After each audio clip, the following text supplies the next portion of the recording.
বিসমিল্লাহির রহমানুর রহিম। হে জগতবাসী, আমি আজ আপনাদের সামনে একটি আলোচনা নিয়ে হাজির হলাম। সে আলোচনাটি হলো যে ইয়া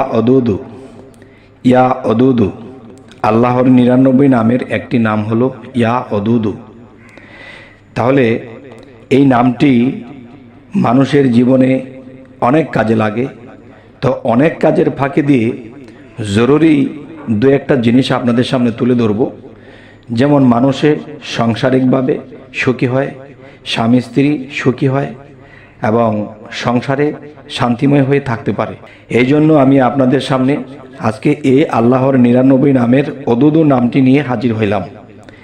সেই নামটি অবশ্যই 100 ভাগ মানুষের ভিতরে দেখা গেছে যে 75 ভাগ মানুষের কাজে লাগবে। কেননা বেশিরভাগ সংসারে ক্যাচাল লেগে থাকে, ঝামেলা লেগে থাকে, স্বামী স্ত্রী মিল নেই।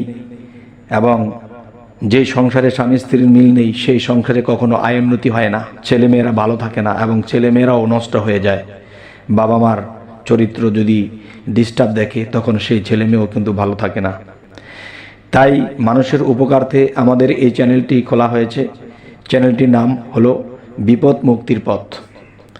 আমাদের এই বিপদ মুক্তির পথ চ্যানেলটির দিকে চোখ রাখুন এবং বিভিন্ন ফয়সালা পাবেন, যে ফয়সালাগুলো পেলে মানুষ দুনিয়াতে এবং আখেরাতে দুটি জায়গায় ভালো থাকতে পারবে।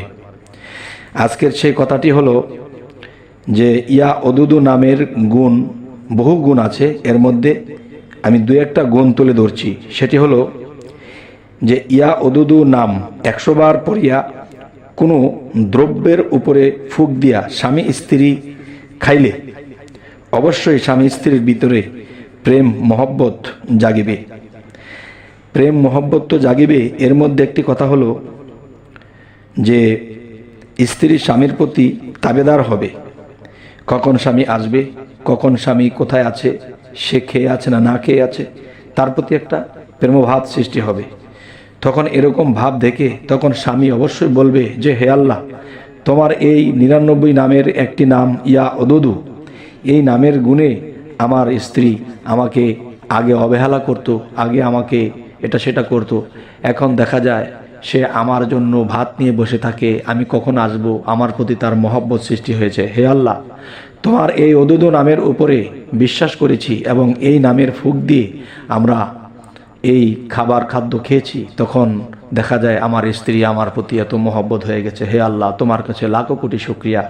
তখন দেখবেন যে স্বামী, তার উপর যে একটা কষ্ট ছিল সেই কষ্ট থাকবে না, স্বামীর চোখে পানি আসবে এবং সেই স্ত্রীও বলতে শুরু করবে যে আমার স্বামীকে আমি কত অবহেলা করেছি। তো স্ত্রীর চোখেও পানি আসবে আর সেই পানিটা প্রেমের অশ্রু হিসেবে পড়বে। আর সেটা যদি হয় তাহলে অবশ্যই আপনারা সুখী। আর সুখী অবস্থায় এতিম মিসকিনদের মাথায় হাত বুলাবেন এবং আপনার যতটুকু সম্ভব, যতটুকু আপনার তৌফিক হয়, আপনি অতটুকু এতিম মিসকিনকে খাওয়াই দিবেন, আদর করে দিবেন। তবে হে জগতবাসী, আজকের এই আলোচনাটা আমি মনে করি যে বিভিন্ন সংসারের মধ্যে এই আলোচনাটা যদি শোনে এবং এভাবে করে এবং সংসারে যদি মিল মহব্বত হয় তাহলে আমার বলাটা সার্থক, আমার চ্যানেল খোলাটা সার্থক এবং যারা উপকৃত হয়েছে তারা সার্থক। ফাঁকে দিয়ে কি হলো, আমি আল্লাহর কাছে ভালো হলাম যে আল্লাহ, আমি তোমার অদুদু নামটি পৌঁছে দিয়েছিলাম আর এটি তারা বিশ্বাস করেছে আর সেভাবে কাজ করেছে, সেই কাজ করে তারা ভালো আছে। তবে আমাদের চ্যানেলটি যদি আপনাদের ভালো লাগে অবশ্যই সাবস্ক্রাইব করে রাখুন, পরবর্তীতে যেন আপনাদের সামনে আরও ভালো ভালো কিছু ভিডিও পৌঁছে দিতে পারি। সকলেই ভালো থাকবেন। আল্লাহ হাফিজ।